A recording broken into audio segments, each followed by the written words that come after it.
ஆன்மீக சொந்தங்கள் அனைவருக்கும் அன்பான மாலை வணக்கம். நாம் நம்மளுடைய சேனலில் தொடர்ந்து நிறைய சுவாரஸ்யமான ஆன்மீகம் சார்ந்த தகவல்களை தாங்க பார்த்துட்டு வந்துட்டு இருக்கோம். அந்த வரிசையில் இந்த பதிவில் என்ன பார்க்க போகிறீங்க அப்படின்னா, வரக்கூடிய அமாவாசைக்கு பிறகு ஏற்படக்கூடிய கிரக மாற்றங்களானது மகர ராசி நேயர்களுக்கு என்ன மாதிரியான பலன்களை எல்லாம் கொடுக்க இருக்குது அப்படின்றத பற்றி தான் நம்ம தெரிஞ்சுக்க போகிறோம். வீடியோக்குள்ளே போகிறதுக்கு முன்னாடி நீங்கள் இன்னும் நம்ம சேனலை சப்ஸ்கிரைப் பண்ணாமல் இருக்கீங்க அப்படின்னா மறக்காமல் சேனலை சப்ஸ்கிரைப் பண்ணிக்கோங்க. கூடவே பக்கத்தில் இருக்கிற பெல் சிம்பிளையும் கிளிக் பண்ணிக்கோங்க. அப்போ தான் நாங்கள் போடக்கூடிய வீடியோக்கள் எல்லாமே உங்களுக்கு நோட்டிஃபிகேஷன் உடனுக்குடன் வந்தடையும். நீங்களும் பார்த்து பயன்பெறலாம். வாங்க வீடியோக்குள்ளே போகலாம். அமாவாசைகளில் ரொம்பவே சிறப்பான அமாவாசை தாங்க வரக்கூடிய ஜனவரி 18 ஞாயிற்றுக்கிழமை அன்னைக்கு உருவாகக்கூடிய அமாவாசை தை அமாவாசை. ஸோ இந்த அமாவாசையில் கண்டிப்பாக முன்னோர்களை வழிபாடுகள் செய்யணும். ஸோ பித்ருலோகத்தில் இருந்து பூலோகம் வந்த முன்னோர்கள் நம்மோடு வாழ்ந்து நமக்கு ஆசைகளை எல்லாம் கொடுத்துட்டு திரும்பவும் பித்ருலோகத்துக்கு போகக்கூடிய இந்த அமாவாசையை கண்டிப்பாக சிறப்பாக வழிபாடுகள் செய்யுங்க. ஸோ அவங்க அவங்களுடைய இடத்துக்கு போகும் பொழுது நமக்கு நல்லாசைகளை கொடுத்துட்டு போகணும். அப்போ தான் நம்மளுடைய வாழ்க்கை வளமாக இருக்கும். அதனால் எல்லாருமே வழிபாடு செய்யுங்க. அமாவாசை வழிபாடு எப்படி செய்யணும், என்னெல்லாம் செய்யணும் செய்யக்கூடாது அப்படின்ற பற்றி நிறைய விஷயங்கள் நம்மளுடைய சேனலில் நிறைய பதிவுகளில் இருக்குது.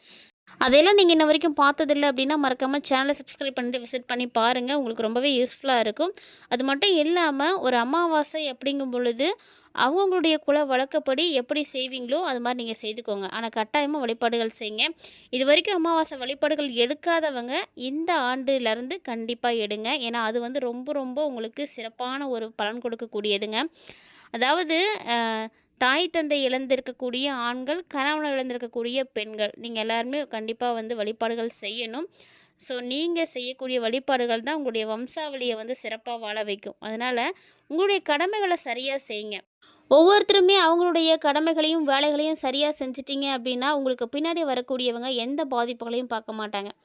இப்போ உதாரணத்துக்கு எடுத்துக்கிட்டிங்கன்னா ஒரு சில குடும்பங்களில் பார்த்திங்கன்னா தேவையில்லாத சண்டை சச்சரவுகள் வரும். ஏன் அந்த இடத்துல சண்டை வருது அப்படின்னே தெரியாது. ஒரு சிலருக்கு என்னதான் பண வரவு இருந்தாலுமே கூட ரொம்பவே பணம் கையில் தங்கவே தங்காது. கடன் பிரச்சனை அதிகமாகிக்கிட்டே போகும். கடன்லேருந்து மீளவே மாட்டாங்க. ஒரு சிலர் பார்த்திங்கன்னா என்னதான் உங்களுக்கு வேலை இருந்தாலுமே கூட வறுமை அப்படின்றது நீடித்திருக்கும். ரொம்ப கடுமையான வறுமைகள்லாம் கூட இருப்பாங்க. எல்லாரும் வளர்ந்துருப்பாங்க. ஆனால் இவங்கள மட்டும் அப்படியே இருப்பாங்க. ஸோ கண்டிப்பாக அதுக்கு எல்லாத்துக்கும் காரணம் உங்களுடைய வம்சாவளியில் சாபங்கள் இருக்குது. அதை சரி பண்ணுறதுக்கு ஒரே சான்ஸ் என்னென்னா முன்னோர்களை வழிபாடு செய்கிறது மட்டும்தான். மாதம் மாதம் வரக்கூடிய அமாவாசையில் நீங்கள் வழிபாடுகள் செய்யுங்க. அமாவாசையில் வழிபாடுகள் செய்கிறது அவ்வளவு சிறப்பானது. இதை ஒவ்வொருத்தரும் உணர்ந்து செயல்பட்டாலே போதும். எந்த ஒரு குடும்பத்திலையும் பிரச்சனை இருக்காது. இன்னும் அதிகபட்சமாக பார்த்திங்கன்னா இந்த சாபங்கள் அதிகமாக இருக்கக்கூடிய நேரங்களில் திருமண பாக்கியம் தடைப்படும், குழந்தை பாக்கியம் தடைப்படும். இதுக்கும் காரணம் பார்த்திங்கன்னா முன்னோர்களுடைய சாபங்களாக தான் இருக்கும். ஸோ நீங்கள் தெரிஞ்சோ தெரியாமலோ செய்த பாவங்கள் உங்களுடைய வம்சாவளிகளை சந்திப்பாங்க. அதாவது 7 ஜென்மம் எடுத்தாலும் அந்த சாபம் அந்த பாவம் போகவே போகாது. ஸோ அதனால் நீங்கள் என்ன பண்ணுறீங்கன்னா உங்களுடைய கடமைகளை சரியாக செய்யுங்க. உங்களுடைய சந்ததியினர் சிறப்பாக வாழணும். அதனால் அமாவாசை வழிபாடை மறக்காமல் மிஸ் பண்ணாமல் செய்யுங்க. அமாவாசை ஜனவரி 18 ஞாயிற்றுக்கிழமை அன்றைக்கி வந்திருக்கு. கட்டாயமாக ட்ரை பண்ணுங்கள். இந்த அமாவாசைக்கு அப்புறமா பார்த்திங்கன்னா கிரகநிலைகளுடைய மாற்றங்கள் ரொம்ப சிறப்பாக இருக்குது. அதாவது முன்னாடியே சொல்லியிருந்தேன், மகர ராசிக்காரங்க பார்த்திங்கன்னா ஏற்கனவே போட்டிருந்த போஸ்ட்லேயே பார்த்துருப்பீங்க. உங்களுக்கு 7 சனி முழுமையாக இப்போ விலக போகுது. அதாவது இனிமேல் தான் நீங்கள் உங்களுடைய ஆட்டத்தையே ஆரம்பிக்க போகிறீங்க. மகர ராசிக்காரங்கன்னா யார் அப்படின்னு காட்டக்கூடிய ஒரு நேரம். இது மட்டும் இல்லாமல் இந்த ஜனவரியில் இன்னும் சிறப்பாக இருக்குது. ஏன்னா புதன் சுக்கிரனுடைய அருள் உங்களுக்கு கிடைக்க போகுது. அதாவது அவங்க எல்லாருமே ரொம்ப நல்ல இடத்துல இருந்து நல்ல அருள் கொடுக்க போகிறாங்க. அதனால் உங்களுடைய வாழ்க்கையே அப்படியே மாறுங்க. எவ்வளவு கஷ்டங்கள் எவ்வளவு பிரச்சனைகளில் நீங்கள் சூழ்ந்திருந்தாலுமே கூட அது எல்லாமே இப்போ விலகக்கூடிய ஒரு டைமிங். இந்த ஜனவரி மாதத்தை நீங்கள் குறித்து வச்சுக்கோங்க. எல்லா வகையிலையும் உங்களுக்கு மாற்றங்கள் கண்டிப்பாக கிடைக்க போகுது. அதுக்கு மிக முக்கியமான காரணம் என்னென்னா கிரகநிலைகள் தான். பொதுவாக ஒவ்வொரு கிரகத்துக்குமே தனித்துவமான தன்மைகள் இருக்குது. அந்த தன்மைகளை பொறுத்து தான் அதனுடைய செயல்பாடுகள் இருக்கும். ஒரு ராசியிலிருந்து இன்னொரு ராசிக்கு ஒரு கிரகம் பயிற்சி ஆகுது அப்படிங்கும் பொழுது கண்டிப்பாக அதனுடைய தாக்கத்தை அந்த ராசிக்காரங்க அனுபவிக்கணும். அப்படி பார்க்கும் பொழுது தற்போது இந்த ஜனவரியில் பார்த்திங்கன்னா ஆரம்பத்தில் உங்களுக்கு 6, 12ஆம் இடத்துல கிரகங்கள் நல்ல தொடர்போடு இருக்கிறாங்க. சுக்கிரன், புதன், குரு இதெல்லாம் கிரகங்களும் 6வது இடத்துல தொடர்பு கொண்டிருக்கிறாங்க.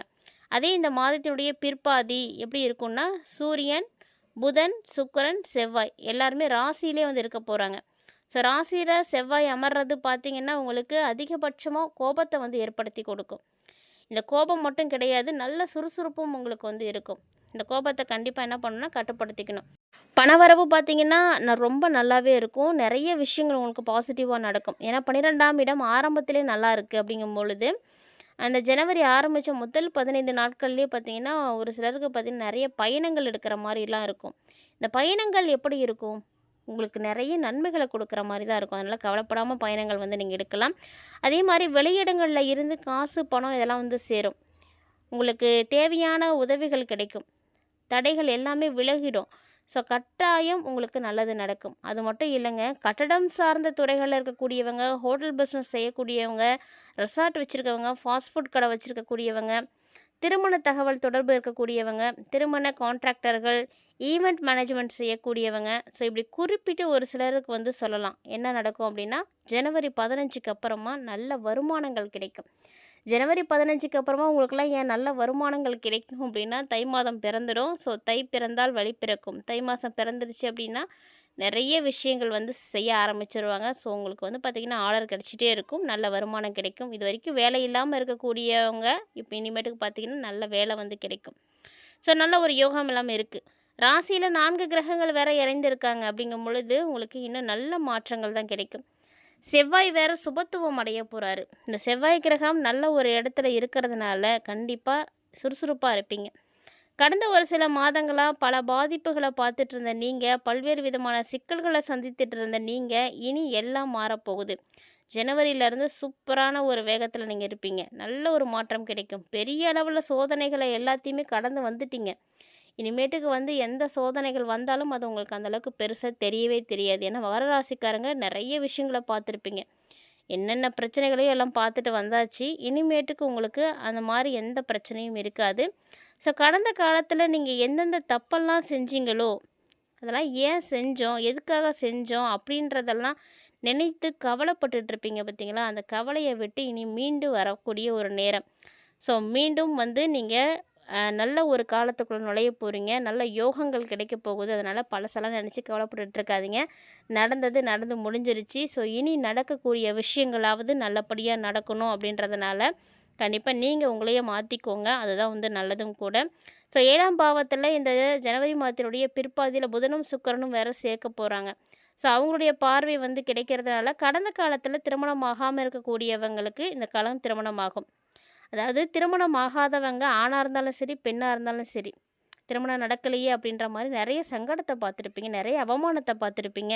நிறைய தோல்விகள வந்து பார்த்துருப்பீங்க. அதுவும் மகர ராசிக்காரங்க நெறைய பேர் பார்த்தீங்கன்னா, காதல் தோல்வியெல்லாம் அடைஞ்சிருப்பீங்க. இப்படி எல்லாருக்குமே இந்த ஜனவரி ஒரு நல்ல டர்னிங்கா இருக்கும். ஜனவரி 15ஆம் தேதிக்கு அப்புறமா நல்ல வாய்ப்புகள் கிடைக்கும். புதிய உறவுகள் கிடைக்கும். புதுசா காதல் வாழ்க்கை அமையும். புதுசா திருமணம் ஆகுறவங்களுக்கு திருமண வாய்ப்புகள் இருக்கு. ஸோ இந்த மாரி எல்லா விஷயங்களுமே வந்து நல்லபடியா நடக்க ஆரம்பிக்கும். ஸோ ஜனவரியில அமாவாசைக்கு அப்புறமா பார்த்தீங்கன்னா, ரொம்ப நல்ல மாற்றங்கள் தான் கிடைக்க போகுது. ஸோ குடும்பத்தில இருக்கக்கூடியவங்கலாம் நிம்மதியா இருப்பீங்க. சந்தோஷமா இருப்பீங்க. நீங்க மட்டும் சந்தோஷமா இல்ல, உங்க குடும்பத்தில இருக்கக்கூடியவங்களையும் சந்தோஷமா வந்து பார்த்துப்பீங்க. ஸோ அந்த அளவுக்கு ஒரு நல்ல விஷயங்கள்லாம் நடக்கும். இதுவரைக்குமே குடும்பத்தில இருக்கக்கூடியவங்களா இருக்கட்டும், இல்ல வேலை செய்யக்கூடிய இடமா இருக்கட்டும், யாருமே உங்க பேச்ச வந்து கேட்டிருக்கவே மாட்டாங்க. ஸோ இப்படி உங்களுடைய பேச்ச கேட்காம இருந்தவங்க கூட இனி வந்து உங்களுடைய பேச்ச வந்து கேட்க முன்னாடி பேச்ச கேட்டுட்டு இருந்தவங்கலாம் இடையில வந்து பேச்ச கேட்காம நிப்பாட்டினவங்கலாம் கூட பழையபடி திரும்பி உங்களுக்கு வந்து பேச ஆரம்பிப்பாங்க. ஸோ உங்களுடைய கருத்தை கேட்கக்கூடிய சூழ்நிலைகள் எல்லாம் உங்களுக்கு ஏற்படும். நெகட்டிவான விஷயங்கள் எல்லாத்தையுமே நீங்கள் வந்து இப்போ வந்து கிளியர் பண்ண போகிறீங்க. ஸோ இனி உங்களுக்கு நடக்கக்கூடிய ஒவ்வொரு விஷயங்களும் உங்களுக்கு ஃபேவரபுளாக தான் நடக்க போகுது. அது மட்டும் இல்லாமல் உங்களுடைய எண்ணங்கள்லையுமே நெகட்டிவான விஷயங்கள் எல்லாத்தையுமே வந்து வெளியே எடுத்து போடுங்க. நல்ல பாசிட்டிவான விஷயங்களை வந்து நினச்சி பாருங்கள். ஸோ நடக்கக்கூடியதில் தவறாகவே நடந்தாலுமே கூட அதில் என்ன நமக்கு பாசிட்டிவான விஷயங்கள் இருக்குது அப்படின்றத நீங்கள் யோசிச்சிங்க அப்படின்னா பெருசாக உங்களுக்கு அதனுடைய தாக்கங்கள் அப்படின்றது இருக்கவே இருக்காது. ஸோ நடக்கிறது எல்லாமே வந்து உங்களுடைய நன்மைக்காக அப்படின்ற மாதிரி நீங்கள் நினச்சிக்கிட்டு செயல்படுங்க. ஸோ மகர ராசி நேர்களை பொறுத்த வரைக்கும் டோட்டலாக வந்து இந்த ஏரியா வந்து சூப்பராக இருக்குது. அதுலேயும் இந்த ஆரம்பம் ஜனவரியே ரொம்ப அற்புதமாக ஆரம்பிச்சிருக்கு. இன்னும் ஒரு சில மாதங்களில் சனி பகவான் முழுமையாக உங்களை விட்டு விலக ஆரம்பிச்சிருவார். சனீஸ்வர பகவானுடைய விலகல் அப்படின்றது உங்களுக்கு இன்னும் நல்ல மாற்றங்களை கொடுக்கும். அதே போல் இந்த காலகட்டங்களில் நிறைய முன்னேற்றங்கள்லாம் வந்து இருக்கும். ஸோ உறவுகளும் கூட நல்ல ஒரு இனிமையான உறவுகளாக வந்து மாற ஆரம்பிக்கும். சொல்லப்போனால் உங்களுக்கு இந்த காலகட்டங்களில் நீங்கள் சொல்லி பழிக்காமல் இருந்த விஷயங்கள்லாம் கூட இப்போ வந்து பழிக்க ஆரம்பிக்கும். வாக்கு உறுதிகள் கொடுத்துருப்பீங்க, அதெல்லாம் நீங்கள் தவறி நடந்திருப்பீங்க. ஸோ அந்த வாக்குறுதிகள் எல்லாமே இப்போ வந்து நடக்க ஆரம்பிக்கும். பழையபடி எல்லாமே உங்களுக்கு கிடைக்க ஆரம்பிச்சிடும். நீங்கள் இழந்த மரியாதையாக இருக்கட்டும், பேராக இருக்கட்டும், புகழாக இருக்கட்டும், எல்லாமே உங்களுக்கு வந்து இனிமேட்டுக்கு வந்து கிடைக்க ஆரம்பிக்கும். ஸோ நல்ல ஒரு முன்னேற்றகரமான ஒரு மாதமாக கண்டிப்பாக இந்த ஜனவரி இருக்கும். அதுவும் அமாவாசைக்கு அப்புறமா எக்கச்சக்கமான விஷயங்களை நீங்கள் மாற்றங்களை பார்க்குவீங்க. பொருளாதார ரீதியாக இருந்து வந்த எல்லா விதமான தடைகளுமே வந்து விலக ஆரம்பிக்கும். ஸோ உங்களுக்கான வேலைகள் கிடைக்கும், நல்ல வருமானம் கிடைக்கும். இது எல்லாமே வந்து அமாவாசையிலேருந்து நடக்கும். ஸோ அமாவாசை அப்படின்றது எவ்வளவு சிறப்பானது அப்படின்றத முன்னாடியே பார்த்துருப்பீங்க. ஸோ உங்களுடைய வாழ்க்கையிலையும் நீங்கள் அடுத்தடுத்து நல்ல விஷயங்களை பார்க்க போகிறீங்க அப்படின்றதுனால முன்னோர்களுடைய ஆசீர்வாதம், குலதெய்வத்தினுடைய ஆசீர்வாதம், தாய் தந்தையினுடைய ஆசீர்வாதம் எல்லாமே உங்களுக்கு ஒன்றா கிடைக்கணும் அப்படின்னா அதுக்கு இருக்கக்கூடிய ஒரே நாள்னா அமாவாசை மட்டும்தான். ஸோ இந்த அமாவாசை வழிபாடுகளை நீங்கள் செஞ்சீங்க அப்படின்னா இப்படி எல்லாருடைய ஆசீர்வாதமும் உங்களுக்கு கிடைக்கும். ஸோ அதுக்கப்புறம் நடக்கக்கூடிய விஷயங்களும் உங்களுக்கு நல்ல ஏதுவாகவே இருக்கும். மறக்காமல் அமாவாசை வழிபாடு செய்யக்கூடியவங்க செய்துக்கோங்க. இந்த பதிவில் நிறைய தகவல்களை நீங்கள் பார்த்து தெரிஞ்சுட்டு இருந்திருப்பீங்கன்னு நினைக்கிறேன். கட்டாயமாக பதிவு உங்களுக்கு பிடிச்சிருந்துருக்குன்னு நினைக்கிறேன். அப்படி ஒரு வேளை உங்களுக்கெல்லாம் பிடிச்சிருந்ததுன்னா லைக் பண்ணி ஷேர் பண்ணுங்கள், மறக்காமல் கமெண்ட் பண்ணுங்கள். மீண்டும் மற்றும் ஒரு தலைப்பில் சந்திக்கலாம்.